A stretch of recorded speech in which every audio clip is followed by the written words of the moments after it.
الله الرحمن الرحيم الحمد لله رب العالمين والصلاة والسلام على سيد الأنبياء والمرسلين وخاتم النبيين سيدنا محمد وآله وصحبه أجمعين ومن تبعهم بإحسان ودعا بدعوتهم إلى يوم الدين أما بعد أعوذ بالله من الشيطان الرجيم بسم الله الرحمن الرحيم يا أيها الذين آمنوا اتقوا الله حق تقاته ولا تموتن إلا وأنتم مسلمون صدق الله العظيم اللهم صل على محمد وعلى آل محمد وبارك وسلم محترم بزرگوں، دوستوں اور دینی بھائیوں، رمضان کا مقدس و مبارک مہینہ گزر چکا۔ اب ایک سال تک اس مہینے کا انتظار رہے گا۔ رمضان مبارک میں ہمیں تقوی کی ٹریننگ دی گئی تھی۔ بہت ساری چیزوں کے لیے بہت ساری جگہوں پر تربیتی کیمپ لگتا ہے، ٹریننگ دی جاتی ہے۔ کیمپ میں رکھ کر کچھ دن کی ٹریننگ ہوتی ہے، اور ٹریننگ اس لیے ہوتی ہے اس کیمپ سے باہر جانے کے بعد پھر اس پر عمل کرنا ہوتا ہے، اس کا مظاہرہ کرنا ہوتا ہے۔ اسی طرح رمضان مبارک میں 30 دن ہمیں ایمانی روحانی ماحول میں رکھ کر تقوی کی ٹریننگ دی گئی، تاکہ جب یہ مہینہ گزر جائے، 30 دن گزر جائیں، اور رمضان کے بعد کی جو زندگی ہے، جو ہماری عملی زندگی ہوگی، اس میں تقوی کا اظہار ہو، تقوی پہ عمل کیا جائے۔ اس لیے ایک مہینے ہمیں ٹریننگ دی گئی۔ اب اگر کسی فوج کو ٹریننگ دی جائے کہیں رکھ کر کے، اور اس کے بعد اس کو سرحد پہ بھیجا جائے اور بھاگ جائے وہاں سے، وہ جس دن بھیجا گیا اسی دن فرار، تو ایسے لوگوں کو آپ کیا کہیں گے؟ ہم لوگ کا حال یہ ہے کہ پورے مہینے رمضان میں ہم مسجد میں رہے اور خوب عبادت کی، ہم نے تقوی اپنے اندر نے پیدا کیا، لیکن جب موقع آیا کہ اس تقوی پر عمل کیا جائے، باہر نکلا جائے کیمپ سے، فرار ہو گئے۔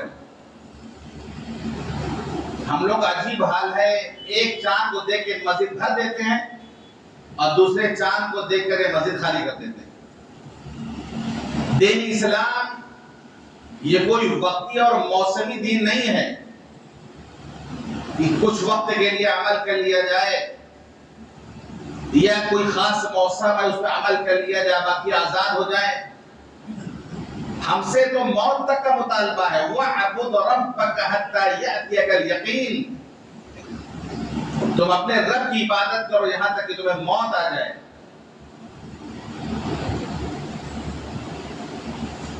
تو رمضان مبارک میں ہمیں تقوی کی ٹریننگ دی گئی۔ اب باہر کی زندگی میں ہمیں کس طرح رہنا ہے اس کی مشق کرائی گئی۔ اگر تقسیم کیا جائے تقوی کو، تقوی کی 7 قسمیں ہیں۔ ان 7 قسموں کو اپنے ذہن میں رکھ کر کے ہمیں زندگی گزارنا ہے، تاکہ ہم متقی اور پرہیزگار باقی رہیں۔ زبان کا تقوی، آنکھ کا تقوی، دل کا تقوی، پیٹ کا تقوی، ہاتھ کا تقوی، پیر کا تقوی، عبادت کا تقوی.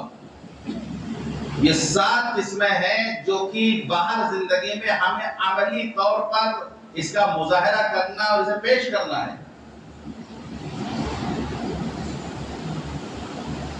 کیونکہ رمضان میں جو ہم نے تقوی پیدا کیا ہے اس کے استعمال کا وقت اب آیا ہے. جو تقوی ہم نے اندر میں پیدا کیا ہے، رمضان گزرنے کے بعد اس کا وقت آئے کہ اس کا مظاہرہ کریں. جو چیز ہمیں دی گئی ہے وہ نظر آنی چاہیے ہمارے اندر. تو سب سے پہلا ہے زبان کا تقوی. تو 7 چیزوں میں مثبت بھی ہے، منفی بھی ہے، پازیٹیو بھی ہے، نیگیٹو بھی ہے.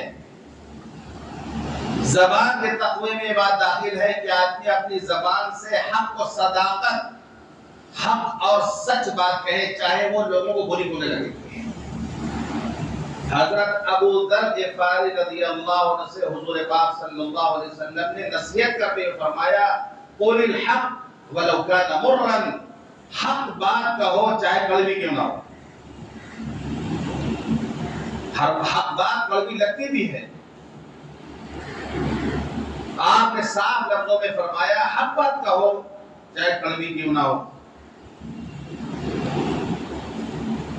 تو اپنی زبان کو حق و صداقت، سچائی کے عادی بنائے، وہی بات کہے جو حق اور سچ ہو. حضرت ابو ہریرہ رضی اللہ عنہ فرماتے ہیں کہ اللہ کے رسول صلی اللہ علیہ وسلم نے ارشاد فرمایا الکلمۃ الطیبۃ صدقۃ، اچھی بات کہنا صدقہ ہے.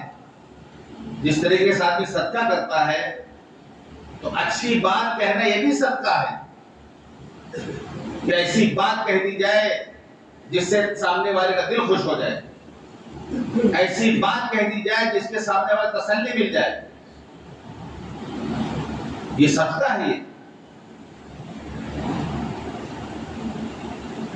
اس کے برخلاف زبان کو ان تمام گناہوں سے بچانا ہے جو زبان کے ذریعے ہوتے ہیں، جیسے جھوٹ بولنا، گالی بکنا، بدگوئی کرنا، فحش کلامی کرنا، غیبت کرنا، چغلخوری کرنا. وہ تمام گناہ جو زبان کے ذریعے سے ہوتے ہیں اس سے زبان کی حفاظت کرنا ہے. اللہ کے رسول صلی اللہ علیہ وسلم نے ارشاد فرمایا لیس المؤمن بالطعان ولا باللعان ولا الفاحش ولا البذی. مومن نہ تو طعنہ دینے والا ہوتا ہے، نہ لعنت کرنے والا ہوتا ہے، نہ فحش بات کرتا ہے، نہ بے حیا کی بات کرتا ہے، نہ فحش بات کرتا ہے، نہ گالی گلوچ کرتا ہے. یہ مومن کی عادت نہیں ہے. اور زبان کی حفاظت آدمی کرے. اسی لیے اللہ نے زبان بنائی ہے تو اس کے باہر اللہ نے 2 ہونٹ بنائے ہیں، ڈھکن لگا دیا ہے. أَلَمْ نَجْعَلْ لَهُ عَيْنَيْنِ وَلِسَانًا وَشَفَتَيْنِ. اللہ فرماتا ہے ہم نے آنکھیں نہیں بنائی، ہم نے ایک زبان 2 ہونٹ نہیں بنائے. تو زبان اللہ نے بنانے کے بعد 2 ہونٹ کا ڈھکن لگا دیا تاکہ موقع پر کھلے یہ، ورنہ ڈھکن کے اندر بند رہے. یہ دیکھنے کی چھڑاک بھر کی زبان ہے، لیکن اس سے ایک لفظ ایسا نکلتا ہے کہ انسان جنت میں چلا جائے، اور اسی سے ایک لفظ ایسا نکلتا ہے کہ انسان جہنم میں چلا جائے. اللہ نے 2 ہونٹ بنا دیے تاکہ وقت پر یہ بولے. ایسی ویسی باتوں سے اچھا ہے خاموش رہو، ایسی ویسی باتوں سے اچھا ہے خاموش رہو، یا پھر ایسی بات کہو جو خاموشی سے اچھی ہو. یہ چھوٹی سی زبان بہت خطرناک ہے. صحابی نے پوچھا اللہ کے رسول ما اخوف ما تخاف علی، قال فاخذ بلسان نفسه وقال هذا. صحابی نے پوچھا اللہ کے رسول میرے بارے میں آپ کو کس بات کا زیادہ خوف ہے؟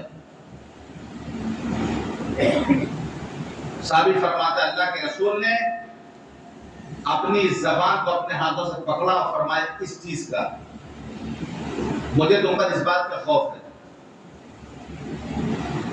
ہو سکتا وہ چرب زبان رہے ہوں تیز زبان رہے ہوں گے. تو اللہ کے رسول نے خوف ظاہر کیا کہ مجھے تم پر اس کا خوف ہے. حدیث پاک میں آتا ہے روزانہ صبح جسم کے سارے اعضاء زبان سے کہتے ہیں یعنی سارے اعضاء زبان سے درخواست کرتے ہیں اللہ کی بندی تم ٹھیک رہنا. تم ٹھیک رہو گی ہم سب ٹھیک رہیں گے. تم غلط ہوگی ہم سب غلط ہو جائیں گے. زبان سے درخواست کرتے روزانہ صبح میں جسم کے سارے اعضاء اس لیے کہ زبان ٹھیک رہے گی سارے اعضاء ٹھیک رہیں گے. اور زبان خراب ہوئی لاٹھی ڈنڈا چلا تو ہاتھ بھی ٹوٹا پیر بھی ٹوٹا سارے اعضاء پریشان ہو گئے. تکلیف سب کو جھیلنا ہے. تکلیف تو سب کو جھیلنا ہے جب کچھ بات ہوگی تو. اس لیے ہاتھ جوڑ کے درخواست کرتے زبان سے سارے اعضاء کہ تم ٹھیک ٹھاک رہنا.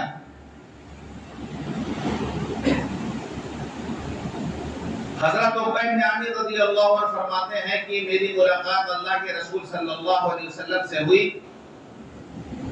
میں نے سوال کیا من نجات, اللہ کے رسول نجات کیا ہے, یعنی نجات کیسے ملے گی؟ آپ نے فرمایا املک علیک لسانک, اپنی زبان کو کنٹرول کرو. وَلْيَسَعْكَ بَيْتُكَ, تمہارے گھر میں تمہارے لیے جگہ ہو. یعنی اللہ نے اگر رہنے کے لیے گھر دیا تو گھر میں رہا کرو. سارا دن بلا وجہ مارے مت پھرا کرو. گھر میں رہ کر بیوی بچوں کے کام میں ہاتھ بٹاؤ. یہ نہیں کہ بلا ضرورت بلا فائدہ سارے دن بعد گھوم رہے ہیں. گھر ہے اللہ نے دیا ہے, اچھا خاصا گھر ہے, لیکن بہت سے لوگ ایسے ہوتے ہیں جن کو گھر میں سکون نہیں ملتا. جن کو گھر میں سکون نہیں ملتا تو باہر گھومتے رہتے ہیں.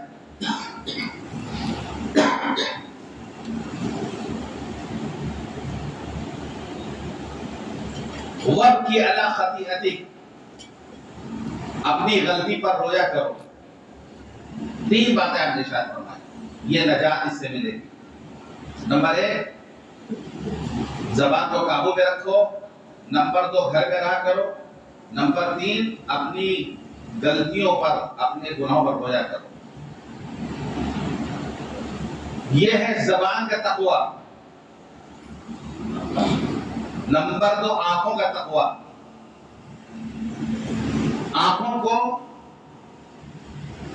اللہ کا خوف, اللہ کا ڈر, اس کا عادی بنائے ہم, تاکہ اللہ کے خوف سے آنکھ روئے, اس سے آنسو گرے اللہ کے خوف سے.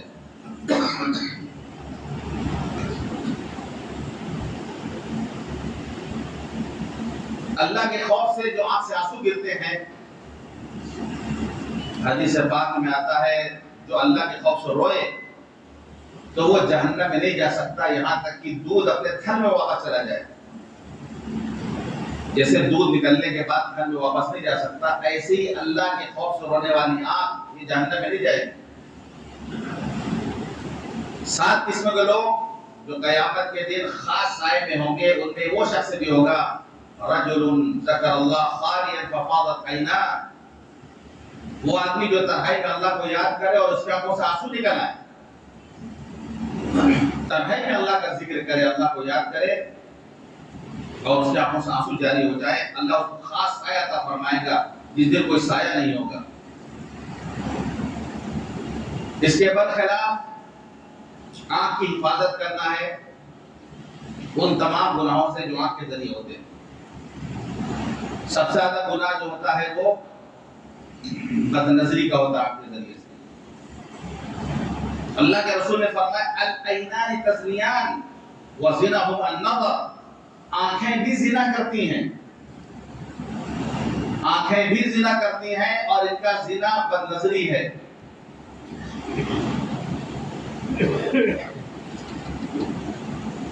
اللہ کے رسول نے فرمایا بد نظری شیطان کا ایک تیر ہے جو زہر میں بجھایا ہوا ایک تیر ہے جو اس سے اپنی حفاظت کر لے گا، جو نگاہوں کی حفاظت کر لے گا، اللہ اس کو ایسا ایمان عطا فرمائے گا جس کے حلاوت وہ اپنے دل میں محسوس کرے گا۔ نگاہوں کی حفاظت کا بہت بڑا فائدہ یہ ہے کہ عبادت میں دل لگے گا، تلاوت میں دل لگے گا۔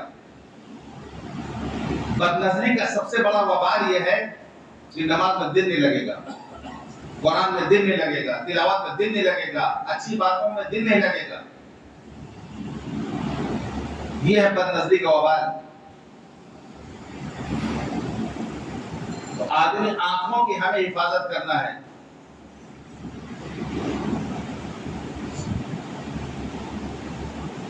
اور یہ گناہ ایسا ہے کہ آسانی سے ہو بھی جاتا ہو سکتا ہے دائیں والا پتہ بھی جاتا ہے بائیں والے کو، یعنی آسانی سے گناہ ہو جاتا ہے بد نظری کا۔ کوئی جان بھی نہیں پاتا، آدمی دائیں بائیں کر کے دیکھ لیتا ہے، کنکھی نگاہ سے دیکھ لیتا ہے، ساتھ میں دو چار آدمی ہیں نہیں جان پائیں گے کہ آپ نے گناہ کیا کہ نہیں کیا، بہت آسانی سے گناہ ہو جاتا ہے۔ اس لیے یہ گناہ زیادہ عام ہے، یہ گناہ زیادہ عام ہے۔ اور یہ گناہ ایسا ہے کہ اگر جوانی میں اس کی عادت لگ جائے تو بڑھاپے میں بھی عادت نہیں چھوٹتی۔ آدمی بوڑھا ہو جائے گا لیکن یہ والا گناہ میں لگا رہے گا، کسی لائق نہیں بچا لیکن وہ بد نظری کرے گا، بڑھاپے میں اس کا وبال ملے گا۔ اگر جوانی میں عادت خراب ہو جائے اس بات کی تو بڑھاپے میں عادت نہیں جاتی۔ بلی چاہے جتنی بوڑھی ہو جائے، چوہا دیکھ کر موت پھلا لیتی ہے جتنی بوڑھی ہو جائے، چونکہ عادت پڑی اس کی۔ اس لیے بہت آسانی سے کیے جانے والا گناہ ہے، اس سے بہت زیادہ بچنا ہے۔ تو یہ آنکھوں کا تقوی یہ ہے کہ جن چیزوں کو اللہ نے حرام قرار دیا ان چیزوں سے آنکھوں کی حفاظت کی جائے۔ دل کا تقوی، دل کا تقوی یہ ہے کہ دل کے اندر اللہ کا خوف ہو، اللہ کی خشیت ہو،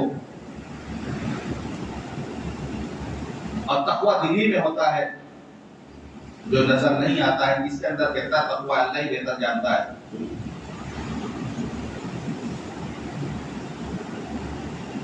اسی طرح دل میں ایسی باتیں نہ ہو جس سے منع کیا گیا ہو، حسد ہے، کینہ ہے، جلن ہے، بغض ہے، عداوت ہے، دشمنی ہے، ان تمام چیزوں کا تعلق دل سے ہے۔ تو دل کو ان تمام چیزوں سے بچانا ہے۔ اللہ کے رسول صلی اللہ علیہ وسلم نے فرمایا ایاکم الحسد فإن الحسد یأکل الحسنات کما یأکل النار الحطب۔ حسد سے بچو۔ حسد کا اس لیے پہلے تذکرہ ہو رہا، آسمان میں پہلا گناہ جو ہوا تھا وہ حسد تھا، اور زمین پر پہلا گناہ جو ہوا وہ حسد ہے۔ آدمی جب کسی کا مقابلہ نہیں کر پاتا ہے تو جلن رکھتا اس سے، حسد کرتا اس سے، چاہتا ہے کہ یہ نعمت اس سے چھین لی جائے، اس سے یہ نعمت جس کو ملی اس کو ختم ہو جائے اس کے پاس سے، کیونکہ وہ وہاں تک پہنچ نہیں پا رہا تو حسد کرتا ہے۔ ابلیس نے حضرت آدم علیہ السلام سے حسد کیا آسمان پہ اور کہا کہ میں اس سے بہتر ہوں، آپ نے مجھے آگ سے بنایا یعنی مٹی سے، میں اس سے بہتر ہوں، میں سجدہ نہیں کروں گا۔ اس سے دیکھا نہیں گیا کہ اللہ تعالیٰ نے ان کو اتنی عزت دی ہے، کیسے اکرام کیا اللہ نے ان کا کہ فرشتوں سے سجدہ کرایا جا رہا۔ اس نے حسد کیا حضرت آدم علیہ السلام۔ پہلا گناہ جو آسمان پہ وہ حسد، اور پہلا گناہ جو زمین پہ وہ حسد۔ حابیل نے قابیل، حضرت آدم میں دو بیٹے تھے، حابیل اور قابیل۔ قابیل نے حضرت حابیل سے حسد کیا تھا اپنے بھائی سے، ایک ہی قربانی اللہ نے قبول کی، دوسری قربانی اللہ نے نہیں قبول کی، اس نے حسد کیا، یہاں تک کہ حسد میں قتل کیا اس نے۔ تو حسد ایسی چیز ہے قتل تک لے جاتی ہے یہ چیز۔ جب آدمی کسی حسد کرے گا کچھ تو کر نہیں پائے گا، پھر اس کی برائی کرے گا، پھر اس کا کینہ دل کے اندر رکھے گا، جب کینہ ہوگا تو پھر پیچھے غیبت کرے گا جا کے اس کی، حسد ہی کے ذریعے ساری بیماریاں پیدا ہوں گی، یہاں تک کہ قتل تک نہیں ہو سکتا ہے اس کو۔ اسے اللہ کے رسول نے فرمایا حسد سے بچو۔ حسد نیکیاں اس طرح کھا جاتا ہے جس طریقے سے آگ لکڑی کو کھا جاتی ہے یا آگ گھاس کو جلا دیتی ہے، ایسی حسد نیکیوں کو جلا دیتی ہے۔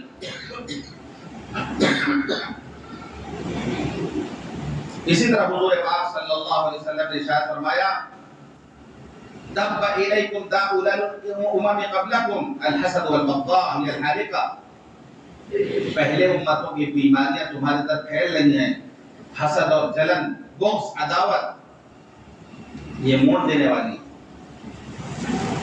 لا اقول تهلك الشعب ولكن تهلك الدين، میں یہ نہیں کہتا کہ بالوں کو موڑ دینے والی ہے، بلکہ یہ دین کو موڑ دینے والی ہے۔ تو دل کے ان تمام گناہوں سے بچنا ہے جو دل کے اندر آدمی رکھتا ہے۔ پیٹ کا تقوی، پیٹ کا تقوی یہ ہے کہ آدمی حلال کھائے۔ اللہ کے رسول نے فرمایا جس نے حلال کھایا، میری سنت عمل کیا، لوگ اس کی شرارتوں سے محفوظ رہے، وہ جنت میں جائے گا۔ صحابہ نے عرض کیا اللہ کے رسول ایسے تو بہت سارے لوگ ہیں، فرمایا ہمارے بعد ایسے لوگ ہوں گے؟ تین باتیں ارشاد فرمایا ایسے لوگوں کی جنت ہے، حلال کھایا، سنت عمل کیا، اس کی شرارت سے دوسرے لوگ محفوظ ہوں، وہ جنت میں جائے گا۔ اس کے برخلاف حرام سے بچنا ہے، حرام سے حفاظت کرنا اپنے پیٹ کی۔ حدیث پاک میں آتا ہے جو جسم حرام مال سے پلا اور بڑھا ہو وہ جنت میں نہیں جائے گا، جہنم کا زیادہ حقدار ہے وہ۔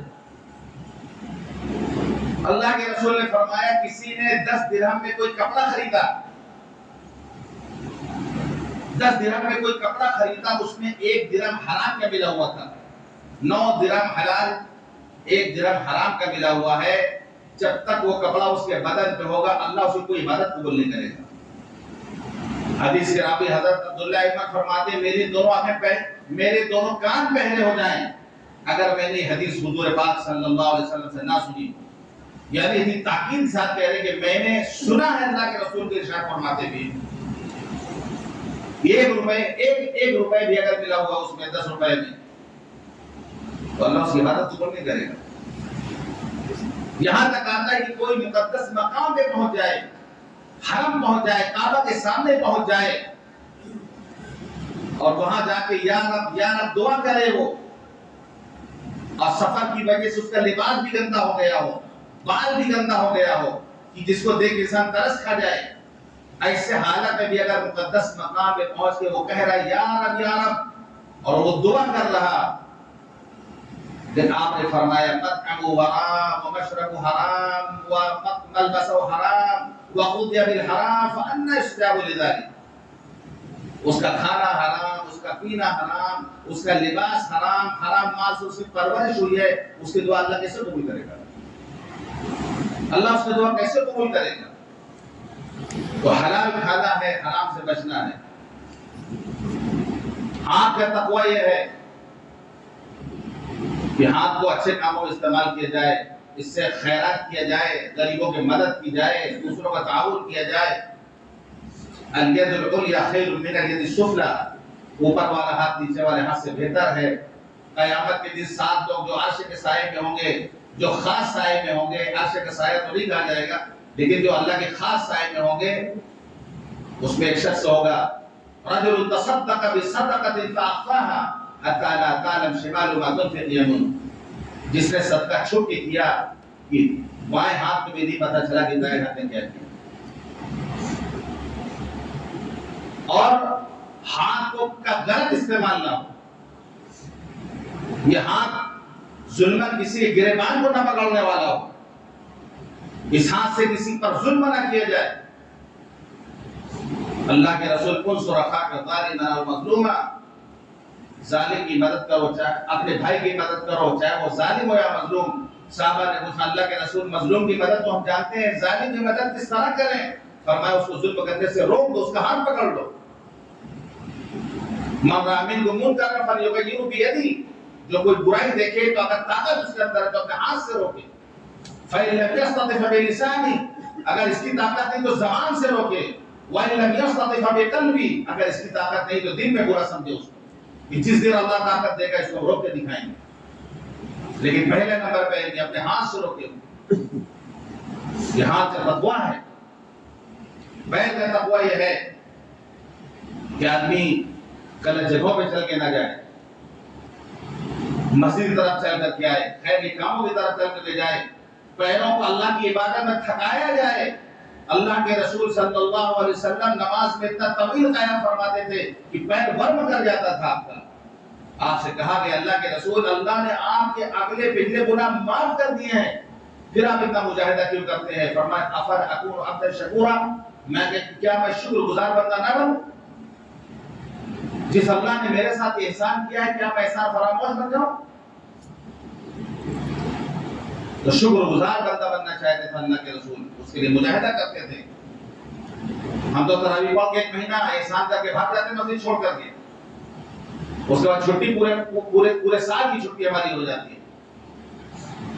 یہ پیر اللہ نے دیا تھا تاکہ اس کو تھکاؤ اللہ کے راستے میں، نماز میں کھڑے ہو، تھکاؤ اس کو۔ یہ پیر کا تقویٰ ہے۔ عبادت کا تقویٰ یہ ہے کہ جو بھی عبادت ہم کریں وہ اللہ کے لیے کریں۔ ان تعبد اللہ کأنک تراہ فإن لم تکن تراہ فإنہ یراک، تم اللہ کی عبادت اس طرح کرو گویا تم اللہ کو دیکھ رہے ہو۔ یہ بھی ایک مقام ہوتا ہے جب آدمی مجاہدہ کرتا ہے، یہاں تک پہنچتا ہے کہ وہ کھڑا ہوتا ہے کسی وقت اللہ کا کہہ کے نیت باندھتا ہے یا کوئی بھی عبادت کرتا ہے تو اس کو لگتا ہے کہ ہم اللہ کے سامنے بیٹھے ہوئے ہیں۔ سجدہ کرتا ہے تو اس کو محسوس ہوتا ہے کہ ہم اللہ کے قدموں میں سجدہ کر رہے ہیں، اس کو محسوس ہوتا ہے، اس کو مزہ ملتا ہے، اس کو احساس ہوتا ہے، کیونکہ اس کے دل میں نور اتر چکا ہوتا ہے۔